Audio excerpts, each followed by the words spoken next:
स्वागत करती हूँ आपका अपने चैनल जनता का फैसला न्यूज में। जाने माने अधिवक्ता और साथ ही साथ नेशनलिस्ट लॉयर्स फॉर्म के राष्ट्रीय संयोजक एस महापात्रा जी हमारे साथ में जुड़ चुके हैं। सर्वप्रथम सर आपका स्वागत करती हूँ अपने चैनल जनता का फैसला न्यूज में। एक अधिवक्ता के साथ साथ एक युवा नेता भी हैं। भारतीय जनता पार्टी को मजबूत करने में आपका अहम योगदान रहता है। साथ ही साथ जो गरीब शोषित वंचित वर्ग है उनकी सहायता के लिए आप सदैव तत्पर रहते हैं। आपका स्वागत करती हूँ मैं अपने चैनल जनता का फैसला न्यूज में। नमस्कार। वर्तमान की अगर कानून की बात करें, 21 वर्ष आयु सुनिश्चित की गई है लड़कियों की विवाह की।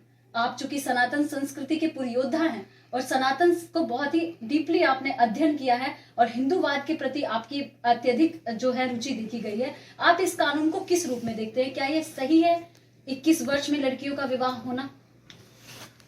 21 वर्ष में विवाह होना जो कानून अभी बनाई गई है हमारे भारत के यशस्वी प्रधानमंत्री नरेंद्र मोदी जी के द्वारा, ये सराहनीय कदम है, प्रशंसनीय कदम है और ये भारतवर्ष को ये कानून की बहुत ज़रूरत थी। और 18 साल में सबसे बड़ी बात है, 18 साल में जो पहले शादी होती थी उसमें कई दिक्कतें आती थी।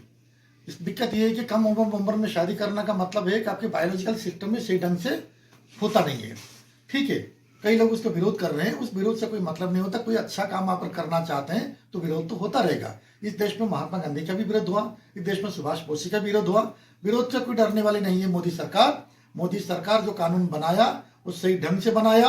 इसके साथ साथ मैं आप लोगों को आपके चैनल के माध्यम से एक जरूरी सूचना आपको देना चाहता हूँ, जरूरी मांग मैं आपको करना चाहता हूँ। सबसे बड़ी बात है जो 21 साल की उम्र रखी गई लड़कियों के लिए और 21 साल की उम्र भी रखी गई लड़कों के लिए, ये बहुत अच्छी बात है। इसके साथ साथ जो लव मैरिज होता है, जो प्यार मोहब्बत करके आपस में शादी कर लेते हैं लड़के लड़कियां, उसके लिए भी ये कानून बनाने के लिए मांग उठाते हैं, मांग करते हैं, आगे भी करते रहेंगे। ये लोग क्या करते हैं, आपस में शादी कर लेते हैं, उसके जाके कोर्ट मैरिज कर लेते हैं, कोर्ट में रजिस्ट्रेशन कर लेते हैं। ना लड़के की माँ बाप के हस्ताक्षर होता है, ना लड़की की माँ बाप पे कोई रजामंदी होता है। तो इसके लिए कानून बनाना चाहिए। जब भी कोई लड़का और लड़की प्यार करे और शादी के बंधन में बंधना चाहे तो उसमें लड़कियों के गार्डियन मतलब उसके माँ बाप में से कोई एक या लड़की की माँ बाप से कोई एक या दो उनके हस्ताक्षर देना बहुत जरूरी है और दोनों प्रेजेंट होना बहुत जरूरी है। इसमें क्या होता है मैं बताता हूँ। इसमें सबसे बड़ी बात है, हमारे हिंदू लड़कियां लव जिहाद के काफी शिकार हो चुके हैं और वो लव जिहाद के शिकार नहीं होंगे, उसको रोकने के लिए बहुत अच्छा कदम है। और लड़कियां, मैं चाहता हूं कि नरेंद्र मोदी जी का जो कदम है, स्वावलंबी बने, आत्मनिर्भर बने, लड़कियां 21 साल तक पढ़े लिख कर कुछ बन जाए, एंटरप्रेन्योर बने, इंडस्ट्रियलिस्ट बने या अच्छे से नौकरी करे, कॉम्पिटिटिव में वो अपना कोई कॉम्पिटिटिव में अपना हिस्सा ले और भारत को आगे बढ़ाने के योगदान रहे। खाली शादी करके परिवार भी चाहिए और भारत की समृद्धि भी चाहिए। और लड़कियों का बहुत बड़ा योगदान है। लड़की पढ़ेगी तब देश आगे बढ़ेगा, लड़का पढ़ेगा तो देश प्रगति करेगा। ये नरेंद्र मोदी जी का सराहनीय कदम है, हम प्रशंसा करते हैं, साधुवाद देते हैं। भारतीय जनता पार्टी के युवा नेता होने के नाते आपने इस कदम को सराहना की निश्चित ही, लेकिन क्या आपने उसको अपनी संस्कृति से जोड़े रखा, जहां पर लाखों करोड़ों या यूं कहे हजारों में से एक केस आते थे कि लड़कियों भाग जाती थी, ये कर जाती थी, क्योंकि उनकी आयु एक सुनिश्चित थी कि 14-15 साल में लड़कियों की शादी कर दी जाती थी तो वो अपना घर बसा लेती थी और जब तक वो जवान होती थी उनके बच्चे भी जवान हो जाते थे और समृद्ध परिवार हुआ करता था। आज जो है 100 में से 90 घर से लड़कियां भाग जाती है क्योंकि विवाह की आयु सुनिश्चित कर दी गई है। कई जो है वो लव जिहाद के शिकार हो जाती है। एक अगर हम बात करें लड़कियों की फिगर की तो एक प्राकृतिक चीजें हैं, कोई आवश्यकताएं हैं जो उनको रोक नहीं पाती। तो क्या उस चीज से साइंटिफिक रीजन से भी देखते हुए आप इस कदम को सही कहते हैं, या इतने जो सैकड़ों हजारों संगठन इसके विरोध में प्रदर्शन कर रही है वो आपको गलत लगते हैं? क्या ऐसा नहीं होना चाहिए? मुझे नहीं लग रहा है कोई सैकड़ों या हजारों संगठन इसके विरोध करते हैं। जो भी विरोध करते हैं ये देश की हित की बात नहीं है, उनको विरोध नहीं करना चाहिए। ये बहुत हम सनातन संस्कृति की सबसे बड़ी उपलब्धि है और नरेंद्र मोदी सनातन संस्कृति के प्रचारक है, सनातन संस्कृति के वो बहुत अच्छे वाहक है। सनातन संस्कृति को अगर किसी ने विश्व के पटल पर रखा है वो नरेंद्र मोदी जी ने रखा है, इसमें विरोध करने की जरूरत नहीं है। जहां तक आपकी साइंटिफिक बात है, साइंटिफिक बात के बारे में मैं जानना नहीं चाहता हूं।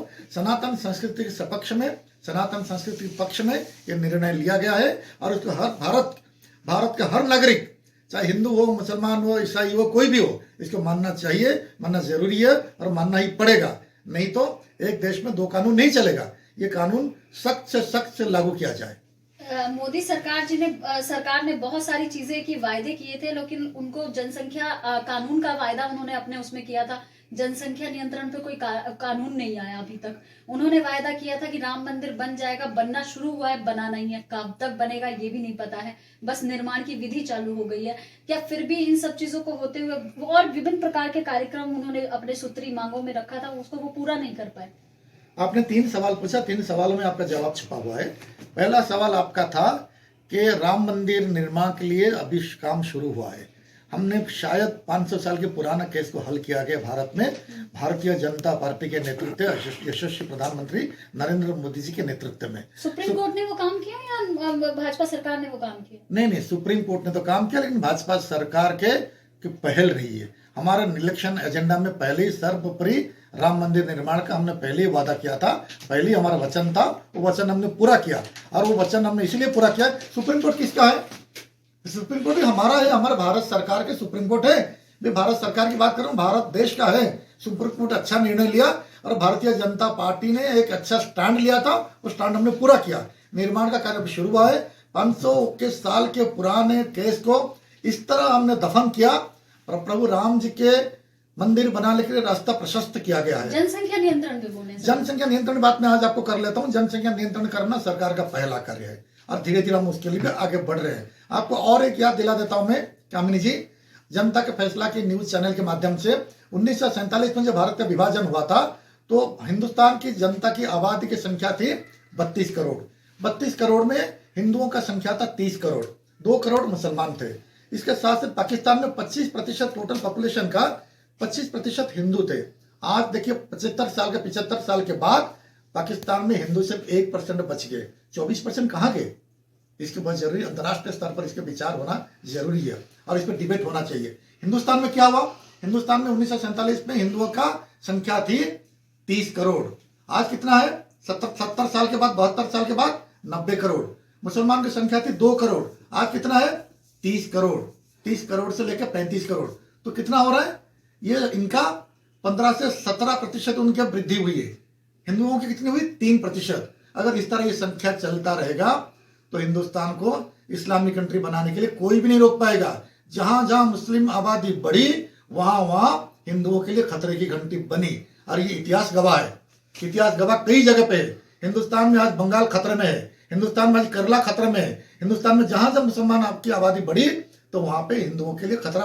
बंगाल में देख लीजिए क्या होता है, सरेआम ये हिंदुओं के घर पे घुस के हिंदुओं को मारते हैं। सरकार को जनसंख्या नियंत्रण योजना तुरंत लागू करना चाहिए। इसके साथ साथ जिनके 2 बच्चे, चाहे हिंदू हो या मुसलमान हो, जो 2 बच्चे से ज्यादा बाप बनना चाहते हैं, इनके वोटिंग राइट खत्म करें। इनका सरकारी सुविधा से वंचित किया जाए। इनके ट्रेन में जर्नी, फ्लाइट में जर्नी दुगुना कर दीजिए इनका। तो सरकारी सुविधा से वंचित कीजिए और इनका ऊपर बहुत कड़े से कड़े कानून लागू करना चाहिए। जनसंख्या नियंत्रण योजना का कानून बहुत जल्दी बनेगा, मुझे उम्मीद है और पूरे भारतवासियों की उम्मीद है। चाहे कोई भी विरोध करे, जनसंख्या नियंत्रण कानून जोर से बनना चाहिए। जी, बहुत ही अच्छी जानकारी का साझाकरण माननीय आपके द्वारा। हमारे साथ में सब्यसाची महापात्रा जी यहाँ पर जुड़े हुए थे, जिन्होंने स्पष्ट तौर पर कहा सनातन संस्कृति की पुरयोद्धा माननीय आदरणीय प्रधानमंत्री नरेंद्र मोदी जी के नेतृत्व में ये भारत जो है पुनः विश्व गुरु बनेगा। साथ ही साथ 21 वर्ष कानून जो कि विवाह के लिए सुनिश्चित किया गया है लड़के एवं लड़कियों के लिए, उनकी सराहना करते हुए उन्होंने कहा कि बहुत ही जल्द एक नई सौगात के रूप में जो है जनसंख्या नियंत्रण बिल भी आएगा। कार्यप्रणाली जो है तैयारी से चल रही है। Exclusive report by Kamni Jha. Thank you so much.